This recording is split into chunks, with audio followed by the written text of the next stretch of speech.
Welcome to my recipe palette. இன்றைக்கி prawns வச்சு ஒரு ஈஸியான லஞ்ச் பாக்ஸ் ரெசிபி எப்படி பண்ணுறதுன்னு பார்க்கலாம். அதுக்கு அரை கிலோ ப்ரான்ஸ் எடுத்துகிட்டு அதில் மஞ்சள்தூள், மிளகாத்தூள், கரம் மசாலா, இஞ்சி பூண்டு பேஸ்ட்டு, உப்பு, அப்புறம் மல்லித்தூள், லெமன் ஒரு 2 ஸ்க்வீஸ் பண்ணிவிட்டு நல்லா மிக்ஸ் பண்ணி வச்சுக்கோங்க.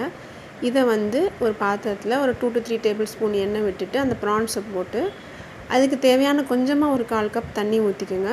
நல்லா கொதிக்க வச்சுக்கோங்க ஹை ஃப்ளேமில். அப்புறம் ஒரு மீடியம் ஃப்ளேம்லேயே நீங்கள் அதை அந்த தண்ணி ஃபுல்லாக எவாப்ரேட் ஆகிற வரைக்கும், இந்த எண்ணெய் பிரிஞ்சு வர வரைக்கும் குக் பண்ணாலே போதும். அது நல்லா வெந்துடும். ப்ரான்ஸ் ஈஸியாக வெந்துடும் நார்மலாகவே. இப்போ நல்லா வெந்துருச்சு, எண்ணெய் பிரிஞ்சு வந்திருக்கு பாருங்கள். இப்போ ப்ரான்ஸ் ரெடி ஆகிடுச்சு. இது சைடில் வச்சுக்கோங்க. அப்புறம் ஒரு பாத்திரத்தில் அடுத்து நம்ம இந்த ரைஸ் பண்ணுறதுக்கான இது பண்ணலாம். ரைஸ் நான் 1 கப் ரைஸை குக் பண்ணி வச்சுருக்கேன் ஆல்ரெடி. ஸோ ஒரு பெரிய பாத்திரத்தில் 6 to 7 டேபிள் ஸ்பூன் எண்ணெய் எடுத்துகிட்டு ஒரு 2 பெரிய வெங்காயத்தில் ஸ்மால் சைஸ் இருக்கும்ல, அதில் 2 வெங்காயம் பொடிசாக நறுக்கி அதை போட்டு வதக்கிக்கோங்க. பொன்னிறமாக ஆகிற வரைக்கும் வதக்கிக்கோங்க. இந்த இதுக்கு இந்த ப்ரான் ரைஸ் பண்ணிங்கன்னா இதுக்கு சைட் டிஷ் எதுவும் தேவையில்லை. அப்புறம் இஞ்சி பூண்டு பேஸ்ட் 1 டேபிள் ஸ்பூன் போட்டுக்கோங்க. இது அந்த பச்சை வாசனை போகிற வரைக்கும் வதக்கிடுங்க.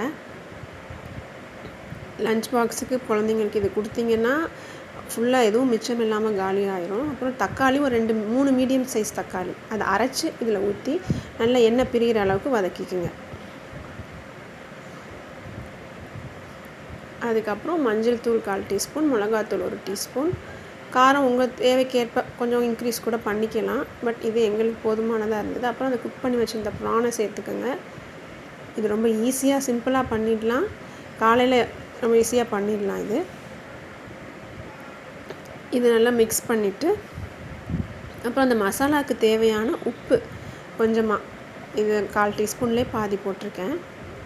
அதுக்கப்புறம் நாங்கள் குக் பண்ணி ஆற வச்ச அரிசி சாதம் 1 கப்பு புழுங்கல் அரிசி நம்ம நார்மலாக சேர்க்குற தண்ணி வச்சு வேக வச்சுருக்கேன், ஆற வச்சு. அதை எடுத்து போட்டு நல்லா இந்த மசாலாவோடு நல்லா சேர்கிற மாதிரி மிக்ஸ் பண்ணிக்கணும்.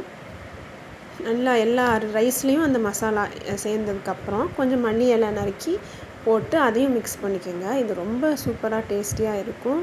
குழந்தைங்க ரொம்ப விரும்பி சாப்பிடுவாங்க. நீங்கள் லன்ச் ரெசிப்பியாகவும் செய்யலாம், ஒரு ஸ்பெஷலாக சண்டே ஸ்பெஷல் ரெசிபி, அப்புறம் டின்னருக்கு கூட செய்யலாம். இது நீங்கள் செஞ்சு பாருங்கள், எப்படி இருக்குன்னு கமெண்ட்டில் சொல்லுங்கள்.